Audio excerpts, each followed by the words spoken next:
Story की शुरुआत में हम एक बेरहम राजा को देखते हैं जो कि कांदाक राज्य का राजा था। इस राजा का नाम एक्टॉन था। वो राजा बहुत बेरहम था जो कि अपने ही राज्य निवासियों को गुलाम बनाकर एक मेटल ढूंढने को कहता। कई साल बीत गए। फिर एक दिन वह मेटल एक आदमी को मिला और उसने अपने साथियों को वह मेटल दिखाया। वह मेटल देखकर उसके साथी आपस में ही लड़ने लगे। दरअसल ये मेटल बहुत शक्तिशाली था और इसके अंदर बहुत सारी बुरी ताकतें थीं। इसीलिए वह राजा इसे पाकर इस पृथ्वी पर सबसे शक्तिशाली राजा बनना चाहता था। इसीलिए इस आदमी के साथ के लोग इस मेटल को देखकर आपस में ही लड़ने लगते हैं। तभी हमें एक लड़का दिखाई देता है जिसका नाम हुरुत होता है। वह इनसे कहता है अगर हम यह मेटल राजा को दे दें तो बदले में हम उनसे अपनी आज़ादी मांग सकते हैं। इस बात को सुनकर इनके साथी इस लड़के की बात से सहमत होकर उस आदमी को छोड़ देते हैं। वह लड़का और यह आदमी दोनों मिलकर वह मेटल लेकर सिपाही के पास जाते हैं और उससे कहते हैं हमें इस मेटल के इनाम के बदले हमें हमारी आज़ादी दे दो। यह सुनकर सिपाही उसे पहाड़ पर से धकेल देता है जिसके कारण उस आदमी की मृत्यु हो जाती है। दूसरी ओर हम देखते हैं कि वह लड़का मेटल को सिपाही से छीनकर अपने लोगों को दिखाता है और उनसे एकजुट होने को कहता है। यह देखकर राजा समझ जाता है कि अब बगावत की जंग छिड़ चुकी है। इसलिए राजा उस मेटल को छीनकर उस बच्चे को मारने का आदेश दे देता है। तभी हम देखते हैं कि वह लड़का अचानक से गायब हो जाता है और कुछ गॉड से स्पेल पढ़ने वाले लोगों के बीच में खड़ा होता है और वह गॉड उनसे कहते हैं कि तुमने सच्चाई का साथ दिया और हिम्मत की, इसलिए हम तुम्हें कुछ जादुई शक्तियाँ देना चाहते हैं जिससे तुम उस राजा को मारकर बुराई पर अच्छाई की जीत कर सको और अपने लोगों को आज़ाद कर सको। इतना कहते ही गॉड उन्हें कहते हैं शज़ैम।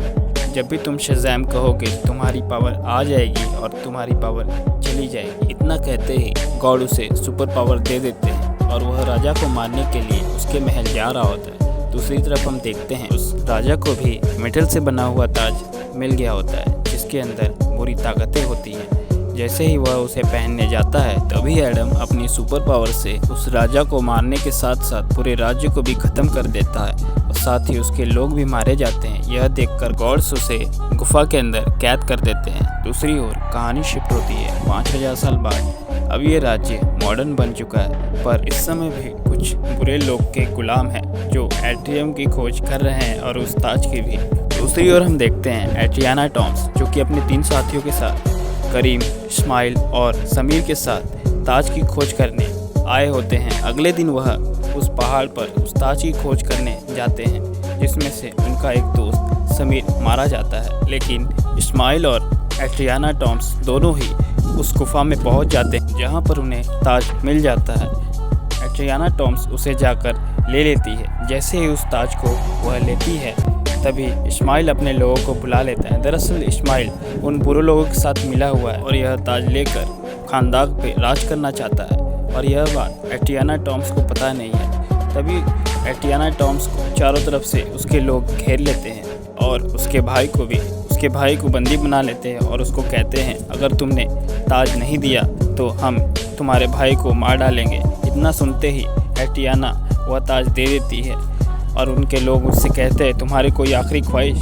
एट्रियाना अपनी आखिरी ख्वाहिश में कुछ स्पेल से लिखे मंत्र को पढ़ती है जिसमें शज़ैम लिखा होता है। उसको पढ़ते ही ब्लैक एडम उस गुफा से आज़ाद हो जाता है। जैसे ही वह आज़ाद होता है उन सब लोगों को मारने लगता है जिनके पास हथियार होते हैं। सबको मारने के बाद उस गुफा को तोड़ देता है जिसमें इस्माइल बचकर निकल जाता है और एट्रियाना टॉम्स भी। दूसरी ओर हम देखते हैं एडम बाहर निकलता है। जैसे ही वह बाहर निकलता है कुछ हथियारबंद लोग हेलीकॉप्टर और रॉकेट के साथ उस एडम पर हमला करते हैं पर एडम बहुत पावरफुल था, उन सबको मार डाला। जैसे ही उन्हें मार डालता है वह एट्रियाना के पास जाता है। एट्रियाना के पास जाते ही एक आदमी उसके ऊपर रॉकेट से हमला कर देता है जो कि एट्रियम से बना हुआ था। क्योंकि एडम के पास गॉड्स की पावर है और एट्रियम में ब्लैक मैजिक की, इसलिए एट्रियम के रॉकेट के लगने की वजह से एडम वहीं बेहोश हो जाता है जिसके कारण एट्रियाना को उसे अपने घर ले जाना पड़ता है। वह उसे घर ले जाकर उसका ट्रीटमेंट करती है और उसे बैंडेज लगा देती है पर उसके इतने बड़े चोट पर बैंडेज से काम नहीं होना था। इसलिए वह जब होश में आता है वह अपनी ताकत से ही अपने आप को ठीक कर लेता है। जैसे ही वह बाहर निकलकर शहर में उड़ रहा होता है लोग उसे देख कर डर रहे होते हैं। दूसरी तरफ हम देखते हैं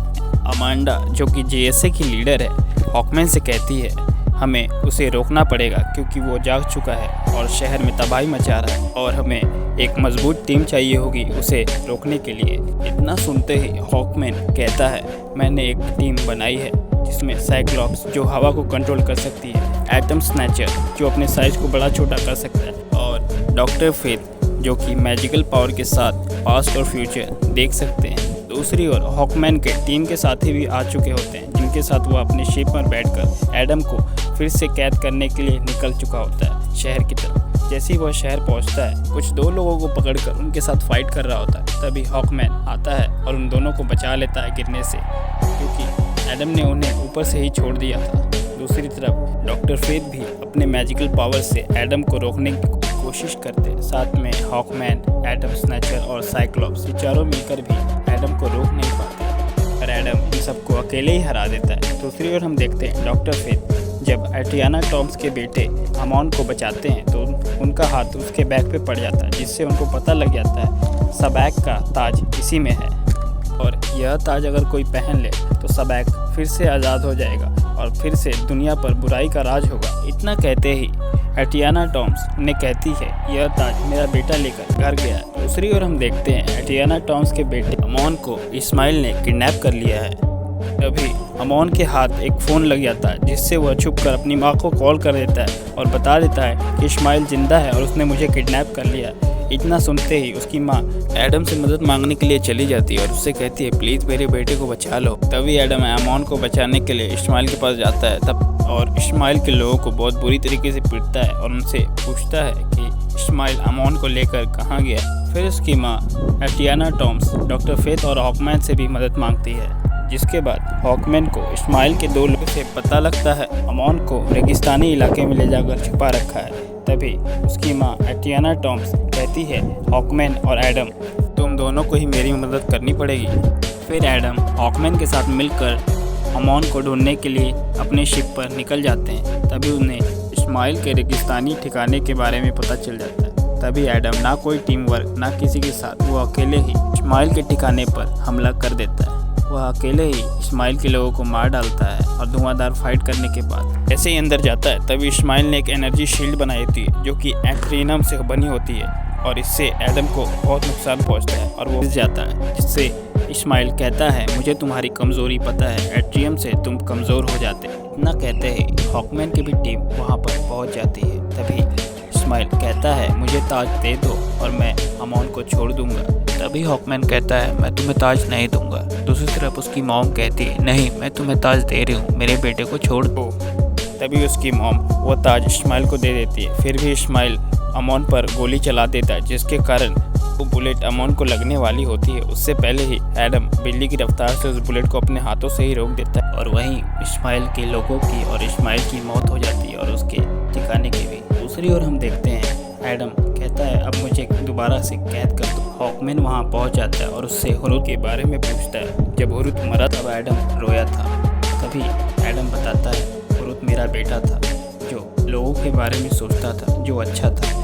ये सुपर पावर उसे ही मिली थी जब उसने राजा के किए हुए जुल्म को हमारे ऊपर देखा। उसकी माँ की मृत्यु हो गई और मुझे घायल कर दिया गया तो उसने मुझे बचाने के लिए अपनी पावर्स मुझे दे दी। तभी राजा के लोगों की तीर उसे लग गई जिसके कारण वह वहीं मर गया। इससे मुझे गुस्सा आया और मैं इस ताकत को कंट्रोल ना कर पाया जिसकी वजह से राजा के साथ साथ पूरे राज्य को भी मैंने बर्बाद कर दिया। इसलिए मुझे तुम दोबारा से कैद कर दो। इतना कहते ही एडम शज़ाम कह देता है जिसकी वजह से उसकी ताकत चली जाती है जैसे कि अंडर वाटर जेल में रखा जाता है जहाँ वो कुछ बोल ना पाए। दूसरी ओर हम देखते हैं डॉक्टर फेथ फ्यूचर देखते हैं। तभी उन्हें वही फ्यूचर दिखाई देता है जो उन्हें पहले दिखाई दिया था। इसका मतलब खतरा अभी टला नहीं। तभी एटियाना टॉम्स को उस ताज के लिखे हुए कुछ शब्द दिखाई देते हैं जिस पे लिखा है मृत्यु के बाद ही मिलता है जीवन। इसका मतलब इस्माइल ने जानबूझकर अमॉन को किडनैप किया जिससे एडम उसे मार डाले और वह मर जाए, जिसके बाद वह सबैक की पावर हासिल कर इस दुनिया पर राज करे और सबसे ज़्यादा ताकतवर बन जाए। दूसरी ओर हम देखते हैं सबैक जिंदा हो चुका है। डॉक्टर फेथ को ये पता लग जाता है। तभी वो अपने टीम के साथ शिप पर बैठकर उसे रोकने के लिए निकल जाते हैं। तभी हम देखते हैं कि डॉक्टर फेथ फ्यूचर में पॉसिबिलिटी देख लेते हैं कि उनमें से कोई भी सैबैक को रोक नहीं सकता। इसीलिए डॉक्टर फेथ अपने मैजिकल पावर से एक एनर्जी शील्ड पैदा करते हैं जिससे उनके टीम के मेंबर्स अंदर ना जा पाएँ। हॉकमैन, साइक्लॉप्स और एटम स्नैचर बाहर ही रह जाते हैं और उस शील्ड को तोड़ने की कोशिश करते हैं जो डॉक्टर फेथ ने बनाई थी। और डॉक्टर फेथ अकेले ही अंदर जाकर सैबैक से मुकाबला करते हैं और अपने मैजिकल पावर से एडम को भी जीएसए की जेल से रिलीज़ करते हैं। और जैसे ही एडम रिलीज़ होता है वहाँ के जीएसए के सिक्योरिटीज़ को मारकर बाहर निकलता है। और क्योंकि एडम ने शज़ैम बोल दिया था इस करके उसके पास पावर नहीं थी, इसीलिए उसे अब दोबारा पानी से बाहर निकलकर शज़ैम बोलना था। पर वो बाहर निकलते निकलते बेहोश हो जाता है। पर बेहोश होने के बाद उसकी बॉडी ऊपर आ जाती है, जिसके बाद वह शज़ैम बोल देता है। जैसे ही वह शज़ैम बोलता है फिर एडम बिजली की रफ्तार से डॉक्टर फेथ की मदद करने के लिए निकल जाता है। पर तब तक बहुत देर हो चुकी होती है। सैबैक डॉक्टर फेथ को मार डालता है।